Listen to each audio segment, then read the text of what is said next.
In this video, we're going to continue on with some ideas in basic probability. And we're going to start with something called a marginal probability. And the formula for that is going to look gross, but it's not too bad. So the probability of A, of some event A occurring, is equal to the probability of event A and B1 plus the probability of event A and B2 plus all the way up to the probability of event A and B sub k. Now, what are each of these?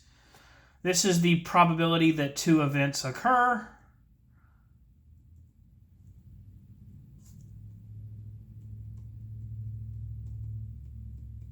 In other words, a joint probability that we just discussed at the end of the previous video. So this is a joint probability. Each of these individual things is a joint probability. And what are each of these values? Well, let's clarify that B1 through B sub k are k mutually exclusive and collectively exhaustive events. So to clarify, if we have k events here, B1 through Bk, that all of those are mutually exclusive, i.e. none of them overlap at any point, and they are collectively exhaustive, i.e. everything in the sample space is in one of these possibilities. So if that occurs, then the probability of A is this up here. It's the sum of all of these joint probabilities as we sum over each of the B1 through Bk events. So for example, let's do an example to try to make that make sense. What is the probability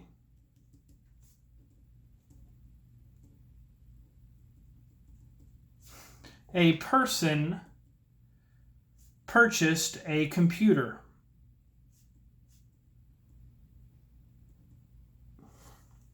Reminder, we are working with this set of data here.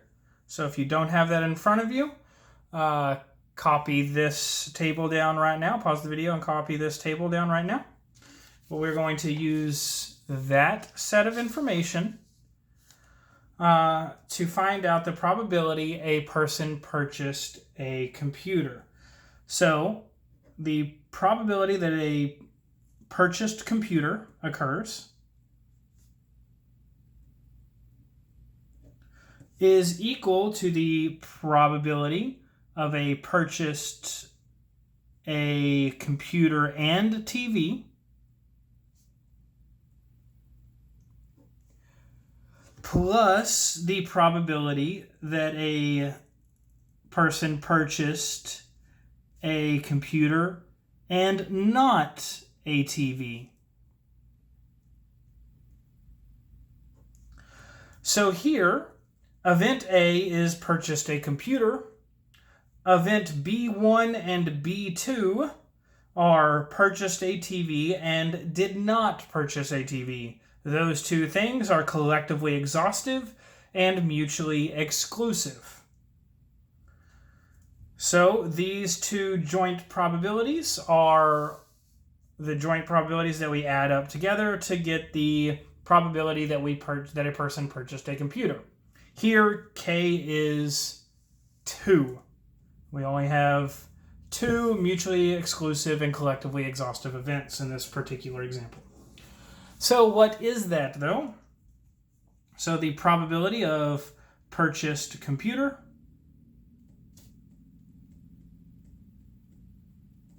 is equal to probability that purchased a computer and a TV. Well, that was 75 out of 400. Plus the probability that a person purchased a computer and not a TV.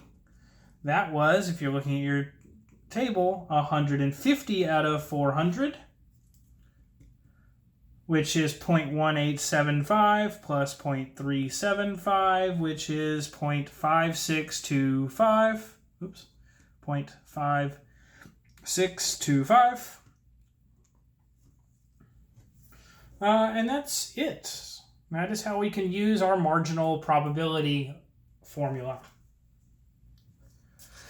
We have one more thing that we want to discuss in this video, and that is our general addition rule. In other words, what if we wanted to know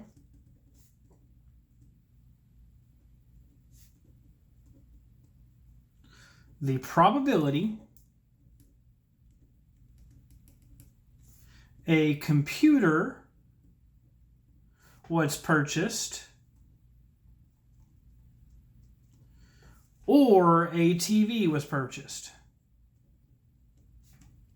So it's not asking for what's the probability that a TV and a computer was bought. Now we're asking what's the probability that either one occurred.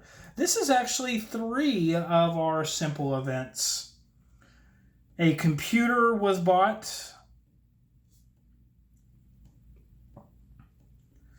but not a TV. The second one is both were bought.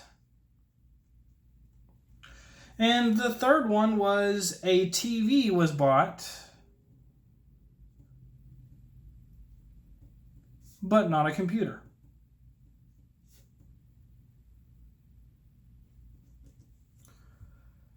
So the sum of those 3 the sum of those 3 probabilities is the probability that either a computer was purchased or a TV was purchased. Well, what is our formula for something like this? Let's write that down, and then we'll do the quick calculation of this example to finish out the example. So probability of A or B. A here is bought a computer. B here was bought a TV. This is the probability of A plus the probability of B minus the probability that both occurred. And that's our formula for probability of A or B. Let's check that. Well, first, let's actually just look at what it should be. Right? If this was our table, we want to look at the probability that either a TV or a computer was bought. So that was here, where they bought both, here where just a TV was bought, or here where just a computer was bought. So we would add all of those together. 75 plus 150 is 225, plus another 125 is 350. So we could have just looked at our table to solve that, but let's use our formula.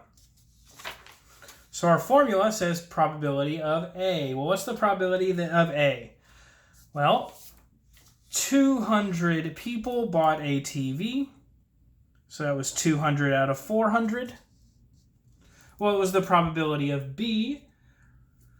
Well, this is the probability that a computer was bought. That was 225 out of 400.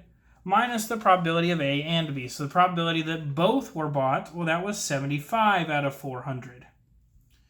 So 200 plus 225 is 425, minus 75 is 350 out of 400, or in other words, 0.875. And right, we just said it was 350 people when we looked at the table. So we can see here that the formula worked at least in this example, but yes, in general, this is our formula for the probability of an event A or an event B occurring. And that will conclude this video.